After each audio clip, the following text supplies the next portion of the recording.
If anyone's not familiar, we're going to be diving into the experiences of the 18th century scientist and theologian Emanuel Swedenborg.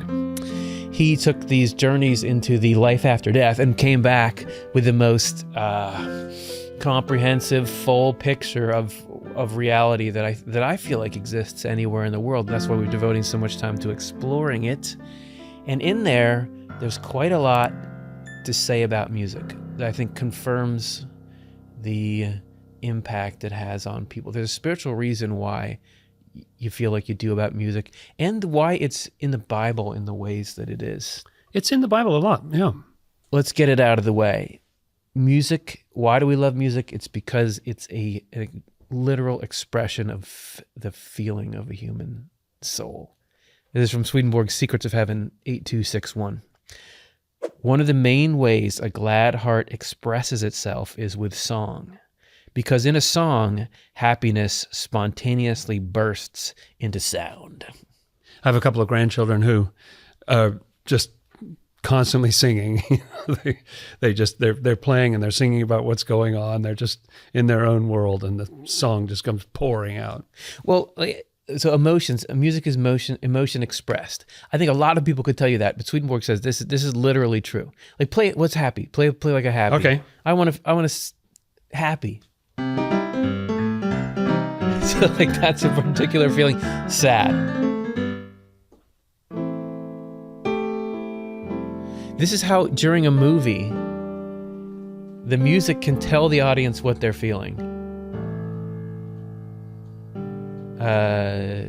What about like pensive? Oh, something's about to happen. Yeah. That's a tough one. Or like tense sort of thing? Yeah, tense. Yeah, like, tense would be...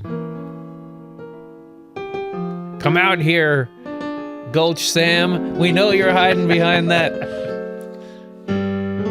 So that is because there's that is the spirit expressing itself. There's a correspondence there. If y'all were ever wondering what is correspondence, what is the symbolic language the Bible's written in, it is that there's something like this tense feeling you can have.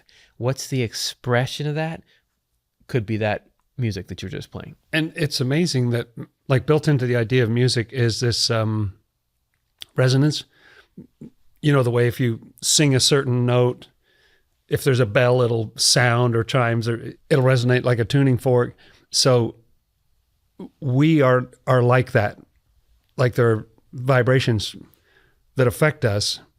And then if you can capture that in music, other people can resonate with that. And some music lights some people up and other music lights somebody else up. But but there's a resonance, isn't there? A spiritual resonance. This is a universal thing, occurs to everyone, and the language of universal emotion is the language the Bible speaks. This is why the Bible is like it is, according to Swedenborg. So here's an example of that. He says in Secrets of Heaven 4:20, the word mentions various instruments, each of which has its own symbolism. This is from Psalms. Sing for joy in Jehovah, you who show justice. For the upright, praise of him is beautiful. Give thanks to Jehovah on a harp. On a 10-string lute, make music to him. Sing him a new song.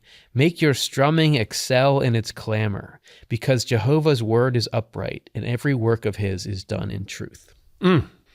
Yeah, the Psalms were originally songs, weren't they? They tell you how to sing them. Isn't that curious that it's giving you these instructions? It's like a music class in elementary school. Very specific. You do why that? Is it that just a roundabout way of say thanks to God? Why 10 strings? Why not 9? According to Swedenborg, like this is divine revelation. So there's not just words getting thrown around. There's deep meaning in this. This is the step-by-step deep meaning of this thing. Let me know if you think this is true. These stand for religious truth. Everything said applies to that truth. Spiritual things, which are the truth and goodness involved in faith, were celebrated by harp and lute, by song and by similar music. The holy or heavenly aspects of faith were celebrated by wind instruments, horns, and so on. This is why so many instruments were connected with the temple, and why it says so many times that certain instruments were used in celebrating this thing or that. So the instruments mean the very qualities themselves that the instruments were honoring. Okay, what is that? What are you talking about there? There's the two kinds of instruments. There's like air instruments and string instruments. Talk about that. Well, yeah, I mean, it's interesting. I've never felt moved to mention this before, but I had I think what they call synesthesia when I was young, that I could see the colors of the sounds of musical instruments.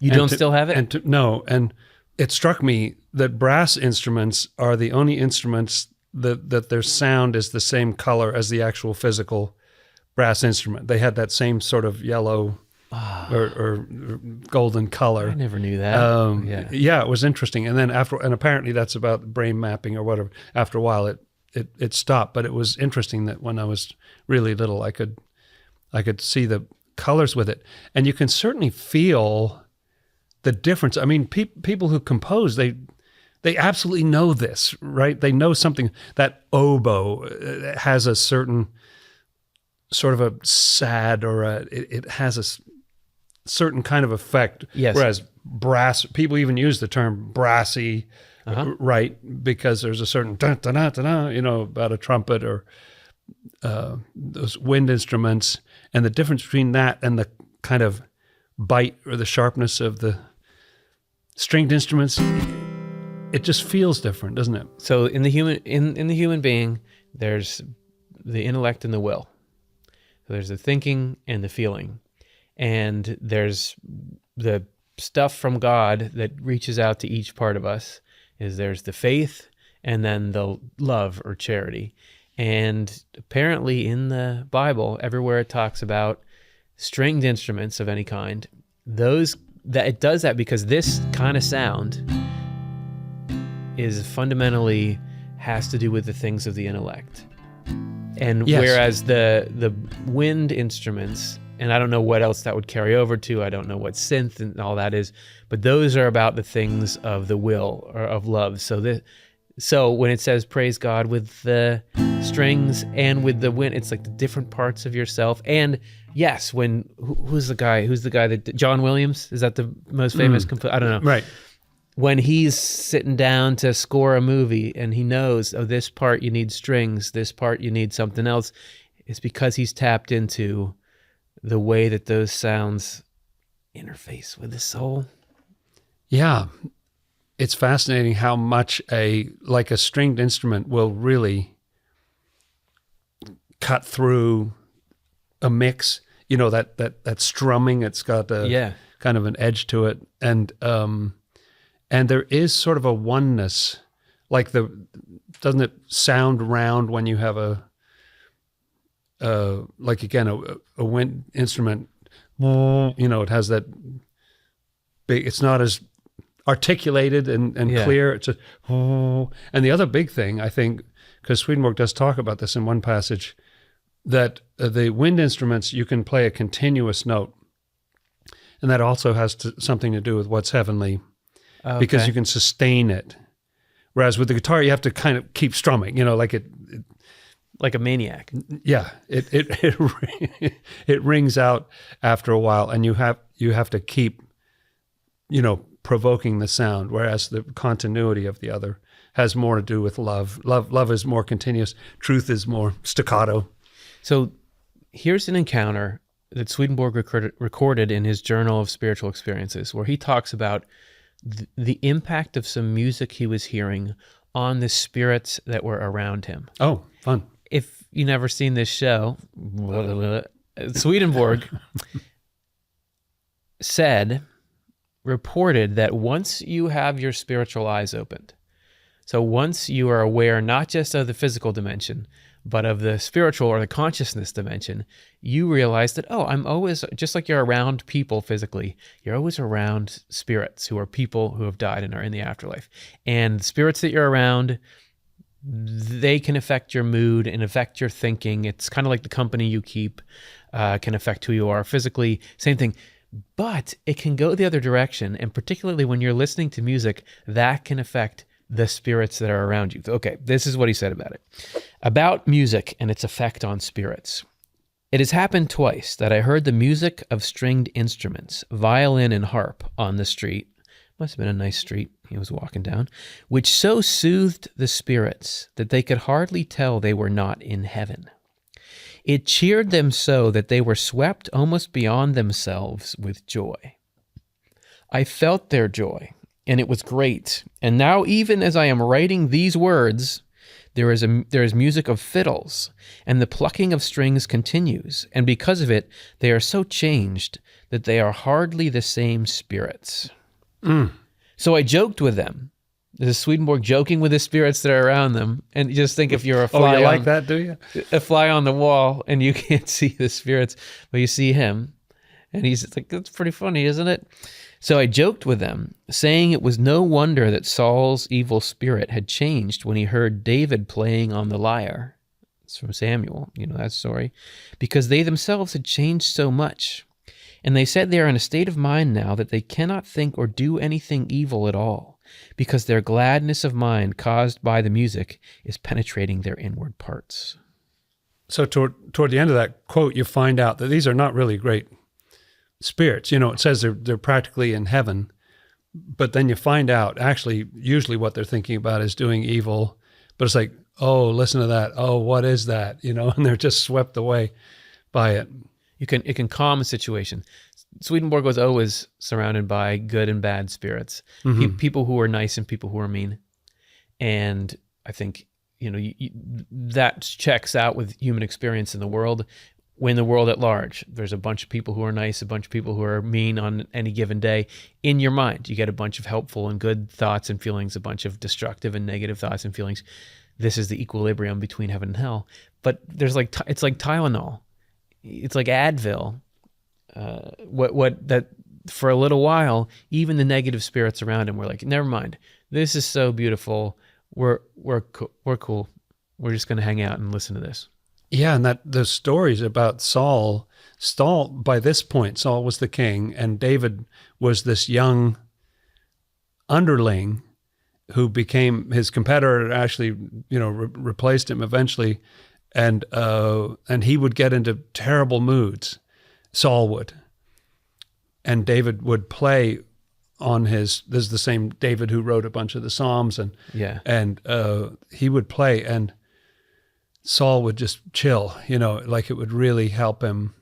And I find that a lot. Like, it's amazing, isn't it, how much music can help when you're in if you're in a mood or you're stuck or something, music can kind of come right in and change. It's a very interesting passage, because I wonder if that's what you experience when you're in a bad state, you're stuck on something, or you're frustrated or something like that. And then this, some kind of gorgeous music sweeps you away. Is it actually your spirits who are so, oh, that's nice, you know? Well, that, ladies and gentlemen, is the change in the way you see the world that Swedenborg presents. Because what he would say is, well, we call something feeling stuck, or we call something feeling in a bad mood, or you're down. What are the components of that? You would say, neurophysiologically, well, there's certain chemicals being released, and there's certain state of, who knows, blood sugar, there's all this stuff. Who knows, right? And Swedenborg doesn't deny that those factors are important, but he would say that there's another layer contributing to that state in you, and that is that what's going on with the spirits around you. So if you listen to some music and it changes not just you, but how your spiritual company is feeling, then the net effect of you getting your mood lifted is the change in the whole community. That sounds pretty intense, but that's what he's saying. That's what he says that states of mind are. Yeah, amazing that they can feel or sense in some way. Like this wasn't music Swedenborg was playing himself. He's just walking by in the